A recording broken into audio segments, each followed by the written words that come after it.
तर स्वागत आहे तुमचं टेक एस्पायर यूट्यूब चॅनलमध्ये। तर आता सर्वांनाच माहिती आहे की सीईटी फक्त आणि फक्त 10 दिवसांवर येऊन ठेपलेली आहे। तर विद्यार्थ्यांच्या मनामध्ये भरपूर ताणतणाव आहे की कसं होणार, परीक्षा कशी जाणार, मार्क्स कसे मिळणार। तर विद्यार्थ्यांचा अभ्यास झालेला आहे, पण आता गरज आहे रिव्हिजनची। तर रिव्हिजनसाठी आपण सोल्युशन घेऊन आलोय की आपण प्रत्येक या सिरीजमध्ये 10 दिवस आपण 10 व्हिडिओज प्रोव्हाइड करणार आणि त्याच्यामध्ये तुमचा फिजिक्स, केमिस्ट्री, मॅथमॅटिक्स यांचा सर्व रिव्हिजन आपण करून घेणार। त्याच्यामध्ये आपण टास्क असाइन करणार मुलांना, त्याच्यामध्ये आपण मुलांना मॉक टेस्ट प्रोव्हाइड करणार। या सर्व गोष्टी आपण त्याच्यामध्ये करणार आहे। तत्पूर्वी आपण एक 2 ते 3 दिवसापूर्वी आपलं MHT CET ची 10 full length mock test launch केली होती। तर त्याला आपल्याला विद्यार्थ्यांचा भरपूर असा प्रतिसाद मिळालेला आहे आणि त्याचबरोबर आपले सह्याद्री ट्युटोरियल्सचे श्री महेश सर यांनी आम्हाला त्या टेस्ट सिरीज बद्दल किंवा आपल्या युट्यूबच्या पुढच्या जर्नीसाठी भरपूर सारं मार्गदर्शन केलं आहे, त्याबद्दल त्यांचेही धन्यवाद। तर ठीक आहे विद्यार्थी मित्रांनो, तर चला आपण डायरेक्ट स्क्रीनवर पाहूया की या 10 दिवसाचं नियोजन कसं असणार आहे किंवा आपण याच्यामध्ये काय करणार आहे। तर ठीक आहे, तरी आपण पाहणार आहे last 10 days study plan for MHT CET 2025। तर याच्यामध्ये आपण काय करणार आहे, डेली रिव्हिजन आणि टास्क सिरीज आपण प्रोव्हाइड करणार आहे। म्हणजे कसं की समजा आज हा चॅप्टर करायचा, त्याच्यानंतर उद्या हा चॅप्टर करायचा, ही मॉक टेस्ट द्यायची, त्याच्यानंतर ती मॉक टेस्ट द्यायची। तर पाहूया आपण। तर ठीक आहे, तर सर्वांचंच एम आहे, म्हणजे सर्वांचंच नाही पण बहुतांश विद्यार्थ्यांचं एम आहे की 120च्या अबव मार्क्स आले पाहिजे। पण ते आपण कसे मिळवू शकतो, तर आपण ॲनलाइज जर केलं तर समजा फिजिक्समध्ये आपण 20 ते 25 मार्क्स म्हणजे घेऊ शकतो इझिली। थोडा अभ्यास करून सुद्धा या 10 दिवसाच्या आत जर आपण व्यवस्थित अभ्यास केला तर 20 ते 25 मार्क्स आपण फिजिक्समध्ये घेऊ शकतो। त्याच्यानंतर केमिस्ट्रीमध्ये आपण 20 ते 30 मार्क घेऊ शकतो। केमिस्ट्री फिजिक्सपेक्षा थोडंसं इझी आहे, त्याच्यामुळं याच्यात थोडं स्कोरिंग आपण करू शकतो आणि मेन फोकस आपल्याला करायचा आहे तो म्हणजे मॅथमॅटिक्सवर।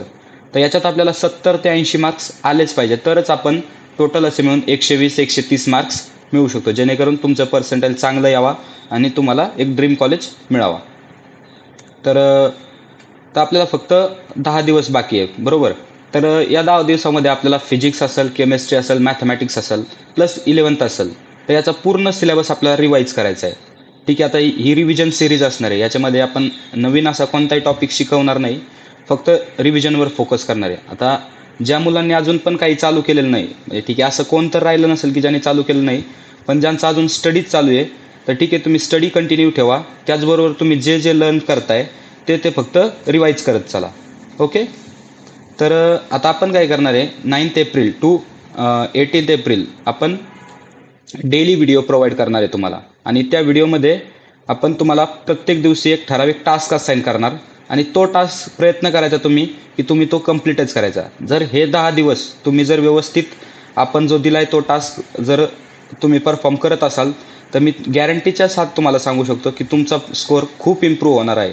म्हणजे समजा मॉक टेस्टमध्ये आत्ता जर तुम्हाला 100 मार्क्स जर येत असतील, 80 ते 100, तर तुमचे कमीत कमी 20 ते 30 मार्क्स हे जे तुम्ही डेली प्रॅक्टिस करताल, डेली रिव्हिजन करतात, तर याच्याद्वारे वाढणार आहेत। तर पाहू आपण। सर्वप्रथम आपण काय करू, जो आपला 12th सिलेबस आहे तो 12th सिलेबस एकदा पाहू, चॅप्टर्स म्हणजे कोणते चॅप्टर्स आहेत कोणते नाही।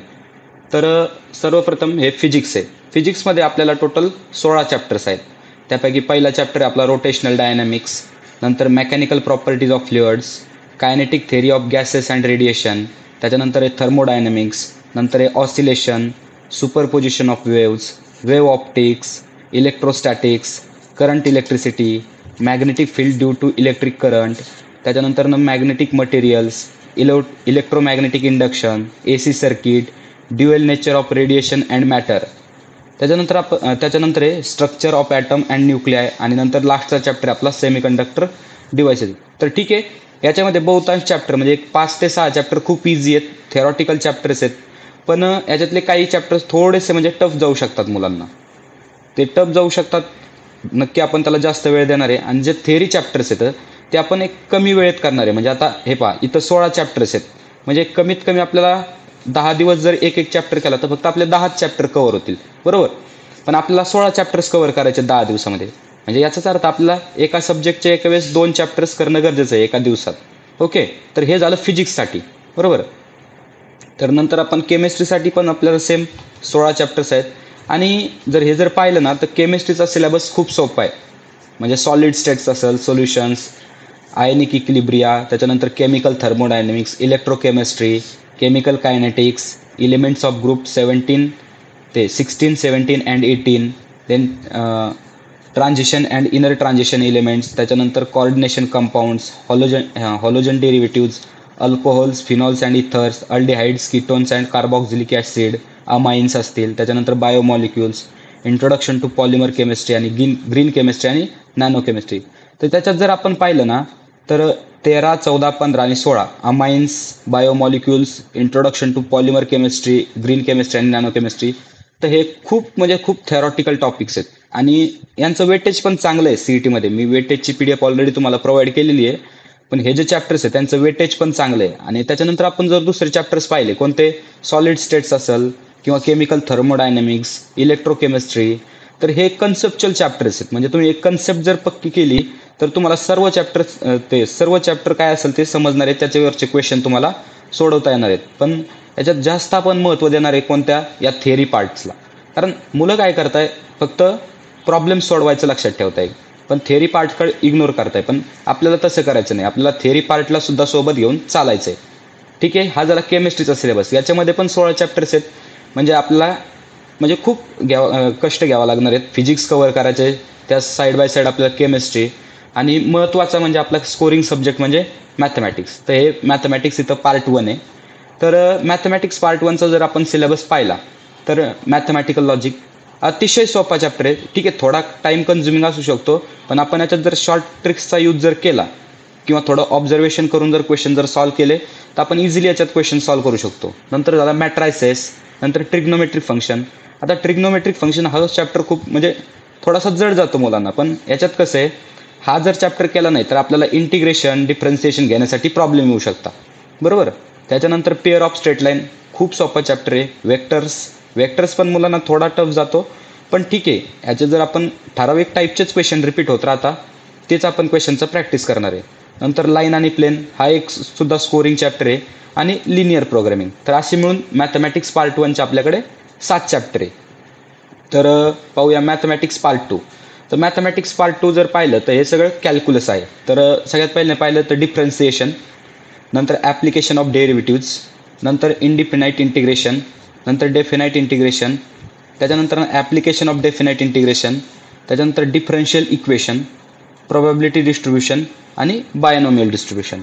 तर याच्यात जर पाहिलं आपण तर ठीक आहे, सर्वात पहिल्यांदा तुम्हाला डेरिव्हेटिव्ह, बरोबर, हा एकदम प्रॉपर काढता आला पाहिजे, भले किती कॉम्प्लेक्स फंक्शन असू दे, बरोबर.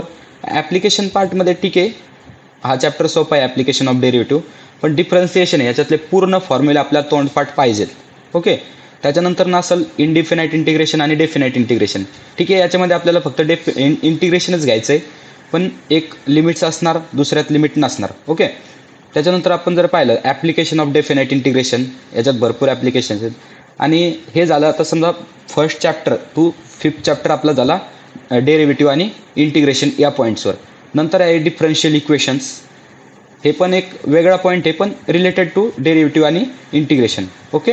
नंतर 7 आणि 8 चॅप्टर जर पाहिला तर प्रोबॅबिलिटी डिस्ट्रीब्युशन आणि बायोनॉमियल डिस्ट्रीब्युशन.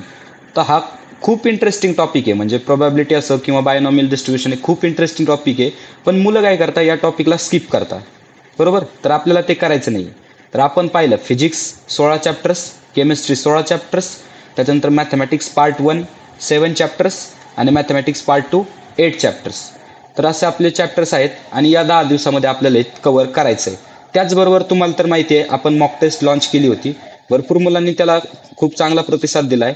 पण समजा अजून जर तुम्ही मॉक टेस्ट घेतली नसेल तर ठीक आहे, आपल्या व्हिडिओच्या डिस्क्रिप्शनमध्ये त्याची लिंक आहे, तिथून तुम्ही रजिस्टर करून मॉक टेस्ट घेऊ शकता, किंवा व्हिडिओच्या पिन कमेंटमध्ये आपण मॉक टेस्टच्या एनरोलमेंट फॉर्मची लिंक दिली आहे, तिथून पण तुम्ही घेऊ शकता.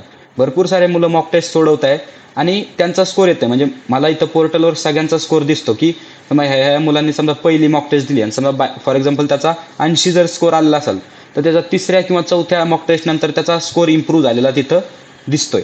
आणि ठीक आहे, या प्रकारे आपण या 10 दिवसाचं नियोजन केलं आहे. तर याच्यामध्ये काय करायचं, फक्त आपण तुम्हाला डेली व्हिडिओ प्रोव्हाइड करणार. फक्त त्या व्हिडिओमधला जो टास्क आपण दिलेला आहे तो तुम्हाला व्यवस्थित कंप्लीट करायचा आहे. आणि हे जर तुम्ही केलं व्यवस्थितरित्या जर हे तुम्ही केलं तर तुमचा स्कोर नक्कीच इम्प्रूव्ह होणार आहे.